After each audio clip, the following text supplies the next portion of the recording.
Hey, what's up guys, John here. What just unfolded in the U.S. job market says everything about what the government is going to be doing next with the U.S. economy. 7,443,000, which is a big drop from 8,040,000 in the prior month. So this now becomes the lowest read going back to January of 2021. They have no choice. I believe the odds of this happening are damn near 100%, and all of us need to get ready for it. Now, they were anticipating roughly 7.98 million job openings.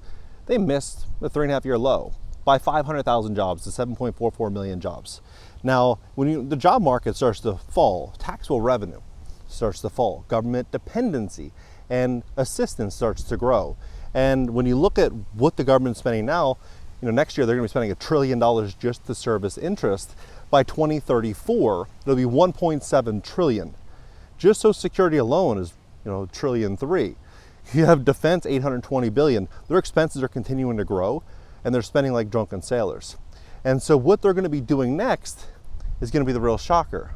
I would call it the entry into the United States of Venezuela. And I think that's what they're going to do. They're going to print and print and print their way out of this crisis, because it's a lot easier to escape debt in an inflationary environment for the government. We're gonna be broke really quickly unless we get serious about dealing with our spending issues. I think all roads lead to inflation. So you start to look at this big picture and what this is gonna mean. I mean, even Jeff Bezos himself is getting positioned for this. All the billionaires, Warren Buffett, they're all getting positioned for the chain of events that are about to unfold, which I'm gonna walk you through in this video. So, and this is the real shocker, because in 2021 and 2022, there was this big conversation about inequality and inequity. And people would hear these words and they would say, okay, sure, everyone should have food and water and shelter, right? And people would listen to that and they would form an opinion, a political opinion about that. But I always listened to that and figured, well, what's the agenda behind it? What does this actually mean for all of America? How is this actually going to work? And when you look at this inflationary world we're in now, and you see the amount of debt the government has and the alternatives and options that they have, you'll see that this isn't just for one specific group of people, this is for all of America. And what they're saying is that the way in which we're gonna be able to solve this is for everyone to come to us and eat out of our hand like a bird. And that's exactly what's gonna be happening. As they print and print and print more and more and more money, less people are gonna be able to maintain their standard of living. They're going to miss car payments, they're going to miss credit card payments, they're going to miss home mortgages, everything's going to get more expensive, and people that can't afford it are going to need financial assistance. And so this big push is something that the rich love. You probably saw that, Donald Trump conversation they had, and beside him was Jeff Bezos, and he was saying, at Washington Post, we're no longer going to take this position, and we're going to support. So they're playing this side, and then you got all the billionaires and celebrities playing the other side, and they're getting ready for this, because this massive wealth transfer that's unfolding in front of us is going to allow many of these wealthy billionaires and the elites to basically live like 1700s royalty. Like, they're going to basically run the world and be public figures in this massive change. So the job market, when they miss by 500,000 jobs and the inflationary environment gets worse, who is going to be expected to solve that inflationary crisis? The answer is the employer. Now, if you remember that in 2021, the Great Resignation, that was a big push for employees to deserve more and get that money and get that earning from their, look at this beautiful house, probably maybe $100,000. That is absolutely stunning. Huge lot. Do you think about this? So if this happens, again, the Great Resignation, this push for we need the employer to pay, what are employers going to do, like Jeff Bezos and these corporations? Automate and outsource. That's what they're going to do. Automate and outsource. And as that begins to happen, taxable revenue is going to continue to shrink, and they're going to print more and more money. There's going to be UBIs and pilot programs like we've seen in these cities start to go state by state. And we're going to see this massive grab for financial assistance. And this is where they're going to combat inequality and inequity, because not many people are going to be left with much, as this begins to be the only choice the U.S. government's going to have. Now, I think there's going to be a lot of great investments and a lot of great things that people can do. I think one of them is gold. I'm a really big proponent in gold. I mean, and also today's video is sponsored by ITM Trading, but central banks own 12% of all gold reserves. 12% of all gold reserves. And I think they're going to continue to buy and buy and buy in an inflationary world. If you look in the 70s, what happened with gold, right? A major shift happened in the dollar, Bretton Woods, and gold exploded. And I think the same thing is going to happen again. I think we're going to see gold hold very, very, very stable. And I think we're likely going to see, prices grow over the long term with precious metals. I don't think, I've mentioned this in the past, I don't think gold's going to be a 20x, or a lot of people have these unrealistic expectations with gold. My expectation with gold is that it's going to do its job. It's going to be a store of value, it's going to hold value, and it's going to, I think, grow over time. And I think it's going to grow steadily over time. I love gold, but many people think, oh, Bitcoin's great. The difference between Bitcoin and gold, for me, is that you can actually put the gold in your hand. Like you can actually, there's a real use for it. If the grid goes down, Bitcoin really doesn't solve that problem. Now, I'm not saying that's going to happen, but I'm just simply saying the person buying gold might be a little bit different in mindset than the person buying Bitcoin. I personally think that gold over the long term is probably going to outlive Bitcoin. Over a 10, 20, 30, 50, 100-year horizon, I think gold is going to continue to be that major, force inside of the financial system, whereas, Bitcoin might not be. So if you are thinking about learning about gold, maybe you're thinking about investing in precious metals, I highly suggest having a phone call with Justin or one of the guys over at ITM Trading. I've been dealing with them for over a year. One thing that I really liked about them is that they're not pushy. I can't stand pushy salespeople. They're just cool, everyday guys that are just like, they've helped me with even producing some of these videos, giving me insight on what's happening in the gold market. They love to share information and build relationships. So if you're thinking about investing in gold down the road, or you're thinking about maybe making an investment, I'd hop on the call with them and learn something. Maybe it gives you information to make a better decision. So you can click the link and book a call below, or pick up the phone and call them at ITM Trading. But I think what billionaires are going to be doing, gold, I think going to be getting into a lot of these different industries that are going to be subsidized by the government. And that's going to be everything from food. I think we're going to be moving into this plant-based environment. Everything's going to be about the economy and the environment. The government's going to be subsidizing a lot of that, I believe. Because if in a UBI type of world, who's going to have the choice? It's going to be the rich that are going to have choice. They're going to say, I want filet, medium rare, right? It's going to be the rich. And then the guy behind them will say, all of a plant-based burger, please, one for the day. That's going to be the push. We're going to see this major shift between the have-nots and the have-yachts over the coming, so it's already happening now. Like in the next 5 years, for sure.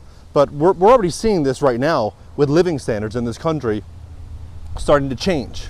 Now, what I think is going to happen, though, is I think that over the next 5 years, and I'm betting like almost everything on this, like I really, and financially, like I'm going all in on this, I really think the government's going to say that we want to combat inequality at such a large level that they're going to start to try to cooperate with landlords and subsidize housing, so that it's a gradual transition from where people are working every single day, nonstop, and they're stressed out, to saying, we're already hearing these conversations, you need a 4-day work week. JP Morgan is saying, JP Morgan CEO Jamie Dimon is saying, we can't work our workers over 80 hours a week.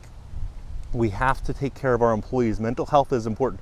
All this is planting the seed for the inevitable, which is going to be, people aren't going to be working as much because AI is going to be replacing a lot of workers, and UBI is going to play a major role in this. And so if this is going to happen, this isn't going to, I don't think, going to be like a light switch type of situation where it goes from, one type of living to another just overnight. I think it's going to be slow and gradual, and they're going to continue to expand Section 8 programs, and people are going to get housing vouchers at levels in which we've never seen in this country. I think we're going to see millions and millions of Americans that are going to be living, stack and pack in a lot of these houses. And I think we're just going to start to see all of these things that we would have never thought that we would see in America. So, I mean, look at the 10 million plus people that have just come to the country. And I've visited cities, Denver, certain pockets of Ohio, and I've witnessed it firsthand. Had conversations with them, with translators, and learned kind of how this is all working. Many of them are getting, free education, they're getting training, they're getting housing, and they're getting ready to be put into a lot of these warehouses in these labor jobs and working for a lot less, because there's something called I think it's an ROTC tax credit. And it's a $9,600 annual tax credit that large corporations get and mid-sized corporations can get. And when they hire these employees, they get a big tax break. So it's fascinating because you're going to see the race to the bottom in wages in these factory jobs, in trucking, in many of these service-based industry jobs. And then you're going to see at the same time a wave of automation unfolding across, AI, generative AI, all these advancements that are going to be coming.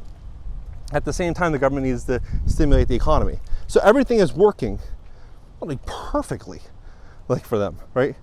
Everything is going to be working in this direction to where people are going to have no choice. Many people, in these homes, think about it. The person that owns one of these homes, they probably bought it, 5 or 10 years ago, 15 years ago, probably paid 15 grand or 20 grand for it. A lot of people that are buying these homes, maybe they're making $20,000 a year, $25,000 a year. If taxes go up and their insurance bill is going up, because think about it, in an inflationary environment, air conditioning is more expensive, and air conditioner is more expensive, shingles, more expensive, 2x4s, nails, bricks, everything is more expensive, and because it's inflation, they're going to push those costs onto who? The policyholder. And so if their rate goes up $100, $150 a month, that is dramatic. Many of these people will lose their homes over that. It's a sad reality, but it's not just here, it's going to be across America. And so as these people start losing their homes, what are these billionaires and large multinational corporations going to do? They're going to step in and acquire them. When you look at Warren Buffett, he sold $9 billion worth of Bank of America stock, half of his Apple position. You have all these billionaires liquidating tons and tons of stock, sitting on billions of dollars in cash. Look at how much money Berkshire is sitting on right now. It's unreal. Why? It's because they know inflation is likely going to get out of control. And inside of this crisis that's unfolding with banks and with Americans, there's going to be immense opportunities to make insane amounts of money. And that's what I think is likely happening. I think we're walking into the United States of Venezuela. It's a sad reality, but can the government look at it another way? Can the government pay back their debt at $1 trillion next year without inflation, without cutting Social Security, without cutting these obligations? The answer is very unlikely, especially if the job market's falling apart and certain tax collections are going to continue to erode. Even look at property taxes, commercial property, office buildings. These cities are slowly building a big deficit. Across the board, they have no alternative but inflation. Now, I personally think there's going to be a lot of opportunity to make a lot of money the next 2, 3, 4 years, but I think this is probably going to be the last chance to get rich. Because when these assets are sold off in bulk, because you think let's say after 2, 3, 4, 5 years from now, a lot of these corporations own it, do you think they're going to be selling it to mom and pop investors? Once Bank of America takes a hold of it, or BlackRock or Blackstone, once they take a hold of these assets, do you think they're going to sell them off, or to Americans, or do you think they're going to sell them, to each other? I'm believing they're going to sell them to each other. That's my belief, and I think that once this wealth transfer unfolds, I don't think there's going to be another shot at it. I don't. That's my prediction. What's yours? Do you think we're going to see a scenario where these major Wall Street firms and these large companies are going to say, let's give Americans a shot again? I don't think so. I think this is a very, very important period the next couple of years to plan, to make really smart decisions, to reduce your expenses, to stack as much money as possible, and to get ready to invest. That's what I think is going to be happening. So yeah, let me know your thoughts below. Let's have a conversation. And please hit the like button. For more information on today's sponsor, you can click the link in the description just below this video. Catch you next video.